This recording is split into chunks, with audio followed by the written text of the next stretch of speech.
Good morning everyone, welcome to universal biology. आज हम लोग ह्यूमन मेल रिप्रोडक्टिव सिस्टम का फिगर बनाने के लिए सीखेंगे। इससे पहले हम आप सबको ह्यूमन डाइजेस्टिव सिस्टम का भी फिगर बनाने के लिए सिखाए थे। जो उस वीडियो को देखना चाहते हैं उसे डिस्क्रिप्शन में उसका लिंक मिल जाएगा, वो वहाँ से देख सकते हैं। तो अभी हम लोग ह्यूमन मेल रिप्रोडक्टिव सिस्टम का चित्र बनाने के लिए सीखेंगे। फिगर हम कहीं से भी स्टार्ट कर सकते हैं, जहाँ से आसानी हो वहाँ से हम स्टार्ट कर सकते हैं। मुझे आसान लगता है यूरिनरी ब्लैडर से, तो हम यूरिनरी ब्लैडर से ही फिगर बनाना शुरू करते हैं। हर पार्ट्स को हम बताएंगे, हर पार्ट्स को हम स्टेप बाय स्टेप फिगर बनाने के लिए सिखाएंगे। सभी पार्ट्स का नाम भी लिखेंगे और संक्षेप में सबके फंक्शन को भी बताएंगे। तो चलिए स्टार्ट करते हैं। सबसे पहले हम यूरिनरी ब्लैडर का फिगर बनाएंगे। ये हो गया यूरिनरी ब्लैडर, जहाँ यूरिन आकर के जमा रहेगा। ठीक, यहाँ से बाहर की ओर एक नली निकलती है जिसे हम कहते हैं यूरिथ्रा। ये यूरिथ्रा है। बीच का कुछ भाग हम खाली रखे हैं क्योंकि यहाँ पर एक नली आकर के जुड़ जाएगी। और ये यूरिथ्रा मेल में थोड़ा लंबा रहता है, तो यूरिथ्रा को हम लंबा करते हैं।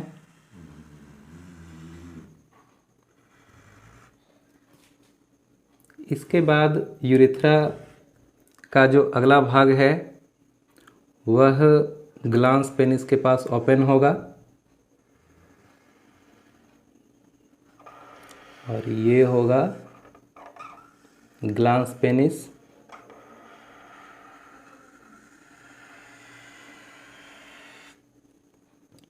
ये हुआ ग्लांस पेनिस, इसके ऊपर प्रीप्यूस, और ये हमारा एक स्ट्रक्चर तैयार हुआ पेनिस का। यहाँ पर होगा एक टेस्टिस और एक टेस्टिस यहाँ भी होगा। ठीक है, टेस्टिस से निकलेगा एक नली जिसे हम बोलेंगे एपिडिडाइमिस। सभी नाम को हम बाद में लिखेंगे। और यहाँ से फिर निकलेगा वास डिफरेंस, एक नली वास डिफरेंस। इधर भी उसी तरह से बनाएंगे। ये होगा एपिडिडाइमिस और ये होगा वास डिफरेंस। ठीक है, आ रहा है समझ में? ये जो टेस्टिस है यह एक थैली के अंदर रहता है। इस थैली को हम कहते हैं स्क्रोटम। ठीक, स्क्रोटम एक ही होता है।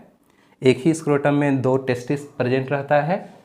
इस फिगर में बीच में पेनिस का फिगर आ रहा है, इसलिए टेस्टिस को थोड़ा दूर करके बनाया है। अब ये जो यूरिनरी ब्लैडर है, यहाँ से यहाँ पर एक नली आकर के मिलती है।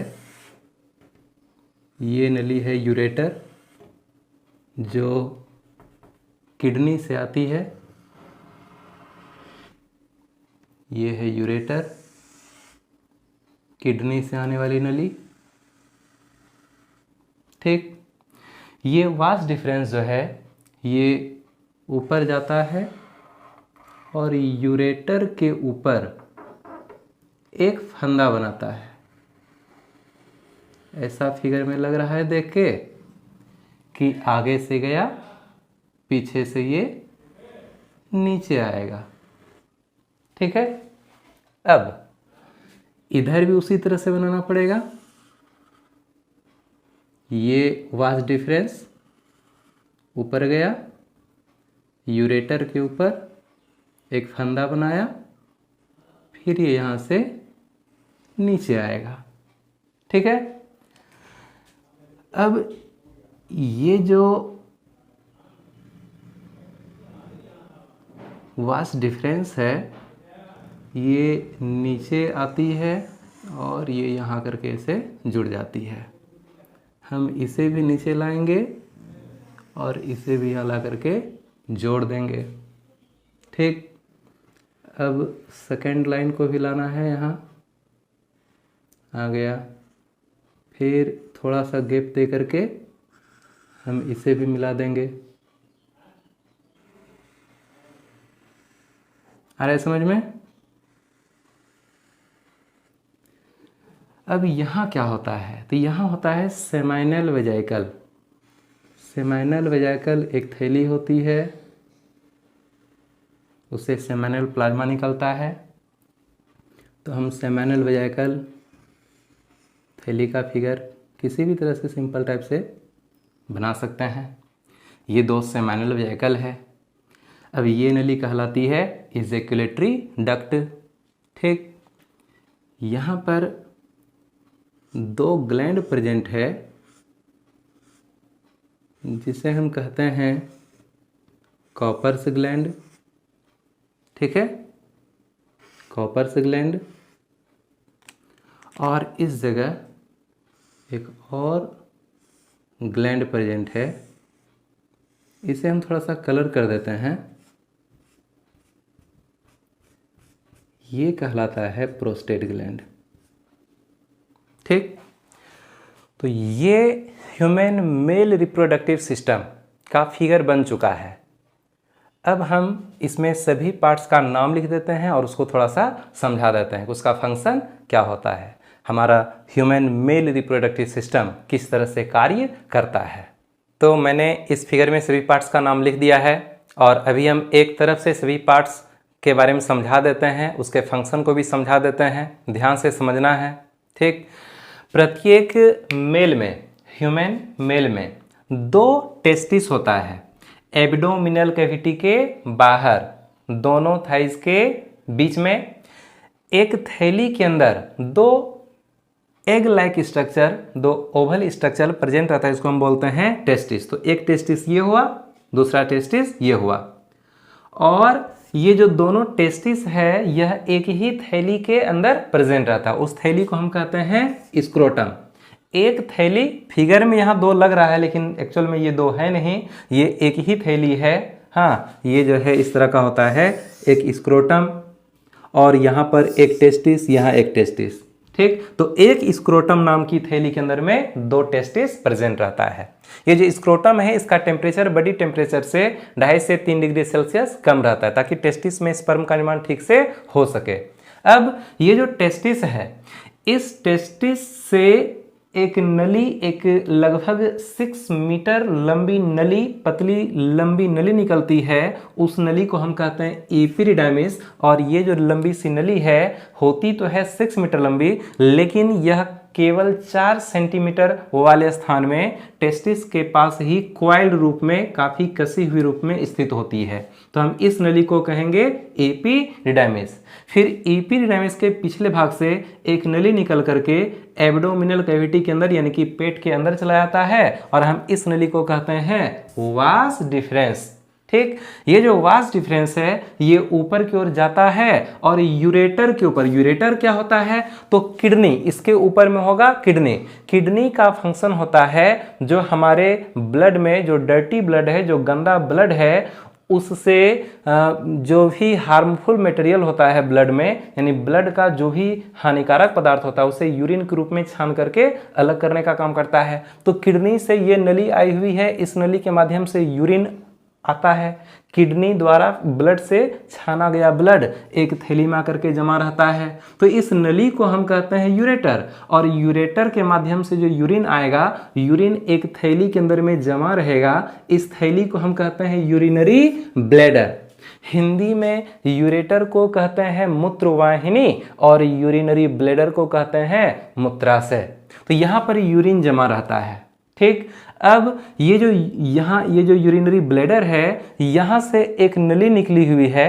देखो ये एक नली निकली हुई है, एक लंबी सी नली है। इस नली के माध्यम से ही यूरिन बाहर आता है। तो यूरिन बाहर आने वाली इस नली को कहते हैं यूरिथ्रा।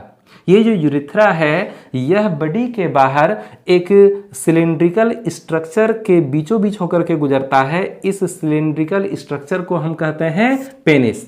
अब पेनिस का जो अगला भाग होता है ये थोड़ा सा फूला हुआ रहता है और इस फूले हुए भाग को कहते हैं ग्लांस पेनिस।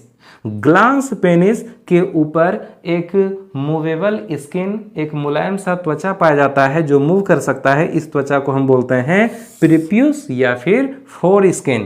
ठीक, ये जो यूरिथ्रा है यह ग्लांस पेनिस के भी शीर्ष भाग पर एक छोटे से छिद्र के द्वारा बॉडी के बाहर ओपन हो जाता है। इस छिद्र को कहते हैं यूरिथ्रल ओरिफिस।